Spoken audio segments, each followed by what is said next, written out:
सभी दोस्तों को नमस्कार। हम खुश कैसे रहें भाग 12। और आप हम सब बेस्ट लाइफ जीना चाहते हैं और आप अपना करंट माइंडसेट बनाने का नए तरीका ढूंढ रहे हैं और आप इस दुनिया को नए नज़र से देखना चाहते हैं। आपको लाइफ में जो मिला है उसके मीनिंग को आप समझें। और ज़्यादातर लोग कहते हैं कि लोग क्या कहेंगे के डर से डरते हैं। ऐसा होने से वह उस पर ही टिके रहते हैं जो उनसे लोग एक्सेप्ट कर किया जाता है, लोगों से स्वीकार किया जाता है। तो आपके कल्चर में जो पॉपुलर है, या हम दूसरे शब्द में कहें कि आपकी संस्कृति में जो प्रसिद्ध है, तो आपको इस बारे में सोचना बंद करना है कि दूसरे लोग आपके बारे में क्या सोचते हैं, दूसरे लोग आपके बारे में क्या कहते हैं, और वह काम आप शुरू करना है जो आपको सबसे ज़्यादा पसंद है, उसको आप कीजिए। तो आप कुछ नया काम करना चाहते थे लेकिन नहीं कर पाए क्योंकि आपने सोचा कि लोग क्या कहेंगे। बहुत से लोगों की लाइफ में कहीं प्रॉब्लम है, वे कुछ करना चाहते हैं लेकिन करने से स्वयं को रोकते हैं क्योंकि उसके कुछ रिजल्ट होंगे और उसका उन्हें सामना करना होगा। दुनिया में आपके लिए क्या सही है और क्या गलत है, इसका डिसीजन आपने ही लेना है कि मेरे लिए क्या सबसे ज़्यादा अच्छा है, और जो अच्छा है उसे कीजिए। और लोग क्या कहेंगे उस डर को अपने माइंडसेट से डिलीट कीजिए।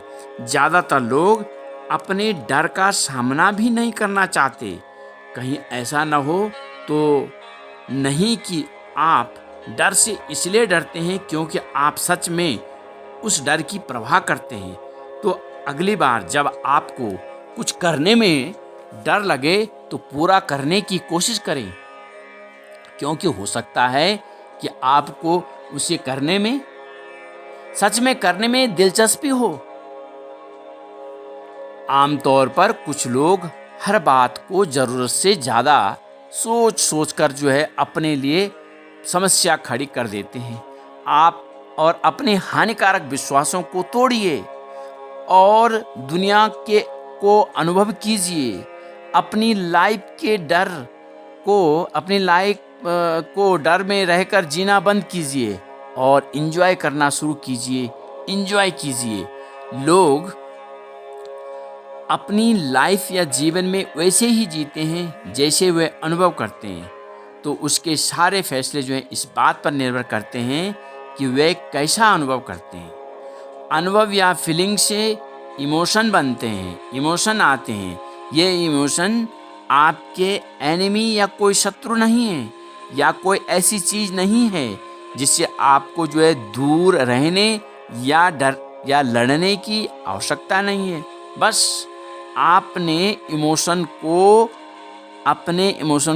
आपने मैनेज करने की कोशिश करनी है।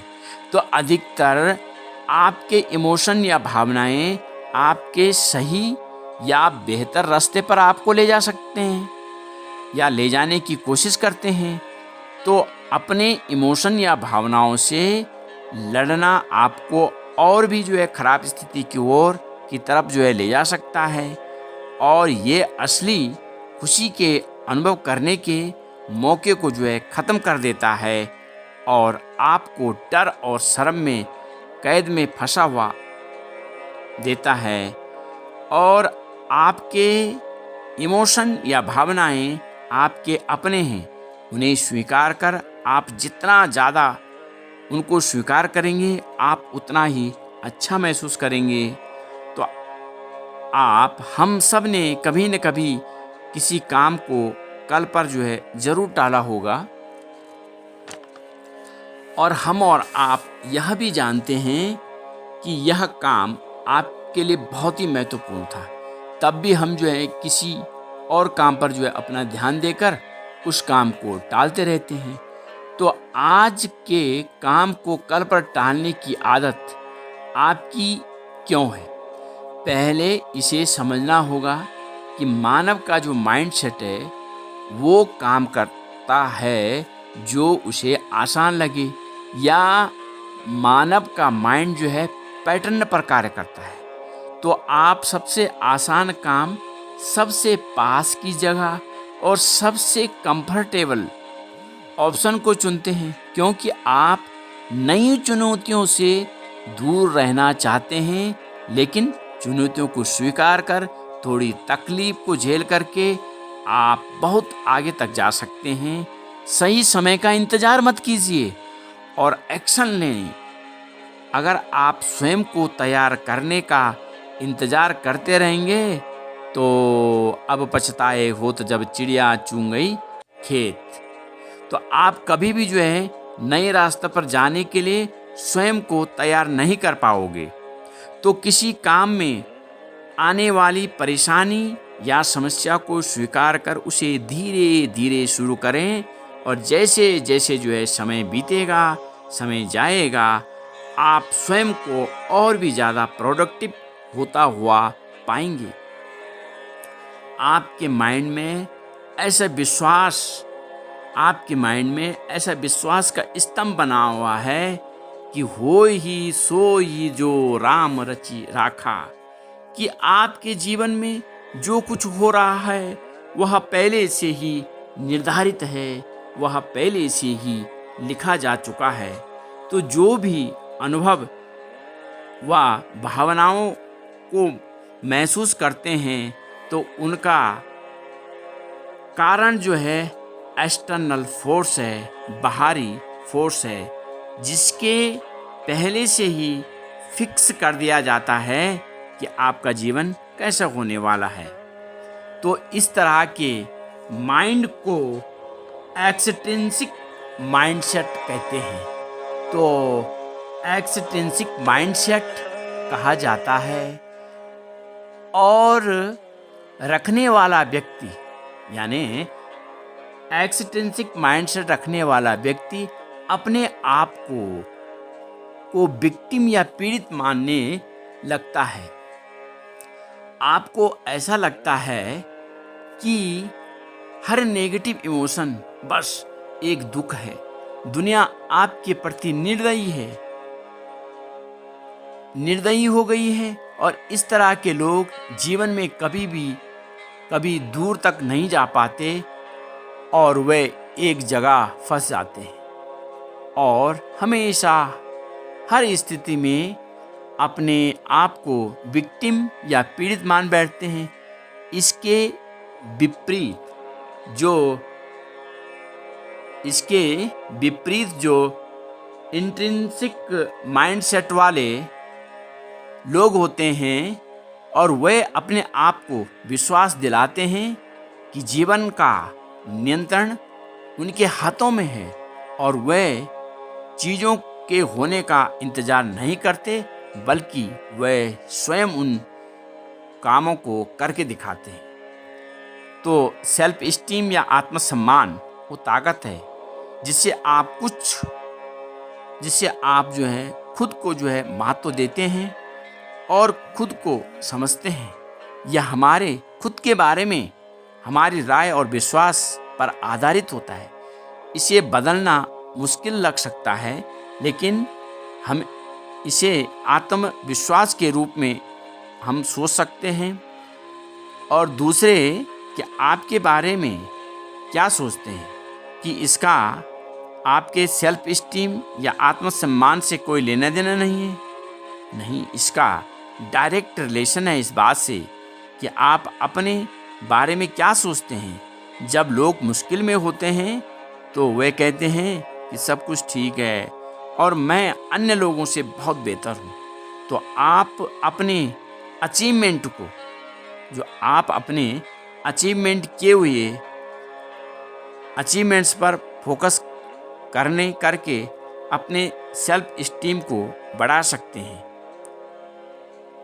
तो एक दिन का काम नहीं है सेल्फ इस्टीम यानी आत्मसम्मान को बनाने में बहुत टाइम लगता है। और यह एक ऐसी आत्म इस्टीम एक ऐसी आदत है जिससे आपको रोज़ाना इसकी प्रैक्टिस करनी पड़ेगी। सेल्फ इस्टीम बढ़ाने के लिए आपको दूसरों से जो है तुलना करने के बजाय खुद पर जो है फोकस करना होगा और खुद पर जो है फोकस करने पर जो है बल देना होगा। पर्पज़ होना चाहिए आपका। उससे क्या होगा, पर्पज़ होने से आपके मन में सवाल नहीं उठेंगे कि आपकी ज़िंदगी किस लिए है, और आप वही काम करेंगे जिसको आपको करना चाहिए। तो और आपको अपने जो है स्किल्स को पर भरोसा रखना होगा और स्किल्स को बढ़ाने के लिए आपको उनमें जो है मास्टरी हासिल करनी होगी। साथ ही जो है आपको अपने काम की रिस्पॉन्सिबिलिटी लेनी होगी। रिस्पॉन्सिबिलिटी के साथ जो है आपको जो है एथिक्स और पूरी जो है अपनी नैतिकता को अपनाना होगा। इससे आपकी जो है हाई सेल्फ इस्टीम आपकी जो है अच्छी बनेगी। साथ ही जो है हर चीज़ को पाने का एक तरीका है और उसे आप लगातार आपको जो है करना है। तो जिसको हम लगातार करते हैं इसको हम कंसिस्टेंसी कह सकते हैं। तो कंसिस्टेंस होना पड़ेगा आपको, कंसिस्टेंसी आपके अंदर होनी पड़ेगी, तभी इन आदतों से को आप जो है आप जो है लगातार अप्लाई करेंगे तो आप जो है आपको लगेगा कि जादू हुआ नज़र आएगा। तो आप अपने अंदर लाइफ में बहुत सी खुशी जो है आपको नज़र आएगी और आप अपने आप को खुश महसूस करोगे। तो फाइनली अगर आप इस वीडियो के अंत तक पहुंच गए हैं तो कॉन्ग्रेचुलेशन। बहुत ही कम लोग होते हैं जो नॉलेज पर जो है अपना टाइम इन्वेस्ट करते हैं, वरना कहीं भी आप जो है टाइम वेस्ट कर सकते थे। तो आप कमेंट बॉक्स में जाइए और अपना महान अनुभव से अपना अमूल्य मार्गदर्शन एवं पथ प्रदर्शन करने की आप कृपा कीजिए और हमें जो है इंतज़ार रहेगा कि आप ज़रूर जो है कमेंट्स जो हैं लिखेंगे और आपके कमेंट्स का हम जो है बेसब्री से इंतज़ार करेंगे और जल्दी दोबारा आपसे मिलेंगे। हम खुश कैसे रहें भाग 13 में। और इसी के साथ जय हिंद।